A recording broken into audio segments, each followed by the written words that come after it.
Quelqu'un qui demande trop de valeur va faire plusieurs erreurs. Par exemple, va vouloir garder l'attention d'une femme. Donc, au lieu de penser à l'objectif de continuer à garder une belle entente puis se revoir, la personne va se dire comment je peux moi être plus heureux en lui disant quelque chose, puis là elle va me redonner un retour, puis ça va me prouver qu'elle est encore intéressée à moi. Un autre exemple qui cherche trop de la valeur, c'est dire hey puis attendre qu'elle te réponde. Faire ça constamment, c'est ce que j'appelle dans mon programme les textos radars. Tu envoies comme un ping de radar puis tu attends le retour pour répondre. C'est comme si tu n'assumais pas qu'elle est intéressée à toi, donc tu veux toujours attendre qu'elle te réponde. C'est une mauvaise stratégie si tu veux avoir du succès dans tes rencontres. Un autre exemple que je peux te donner de trop rechercher de la valeur, c'est constamment poser des questions. La personne va ressentir un inconfort, puis c'est comme un trop gros niveau d'investissement émotionnel pour te répondre, finalement, elle va annuler le projet. Donc, juste parce que ta façon de communiquer avec elle demande trop, puis n'est pas intéressante, elle va annuler. Donc là, ce qu'il faut que tu fasses, c'est aller de l'autre côté, offrir de la valeur. C'est quoi offrir de la valeur? C'est pas nécessairement seulement l'aspect de l'information, c'est aussi sur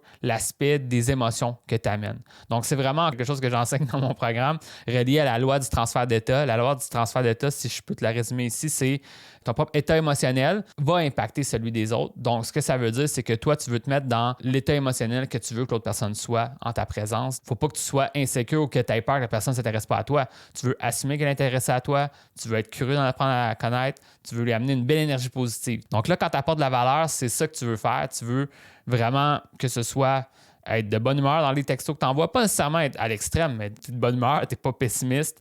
Ensuite, tu lui racontes des choses, tu fais plus d'affirmations que des questions. Tu racontes une tranche de vie, tu lui fais un commentaire face à quelque chose qu'elle a dit. En montrant que tu es capable d'offrir de la valeur sans nécessairement te demander quelque chose en retour, ça va vraiment t'aider pour avoir plus de succès dans tes textos.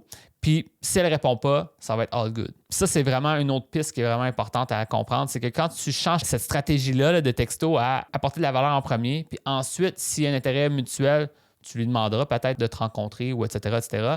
Si tu as juste donné pour donner initialement, même si la personne ne répond pas, tu ne vas pas te sentir mal qu'elle n'ait pas répondu parce que de toute façon, tu voulais lui partager quelque chose d'intéressant.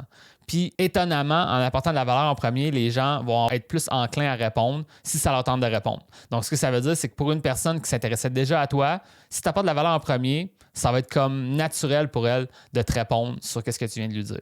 Donc, c'est vraiment intéressant. Maintenant, si tu veux vraiment en savoir plus en détail, j'ai un module complet dans mon programme qui parle vraiment de cette stratégie de texto-là que je pourrais t'enseigner si ça t'intéresse. Sur ça, je te souhaite bonne chance et on se voit dans un prochain épisode.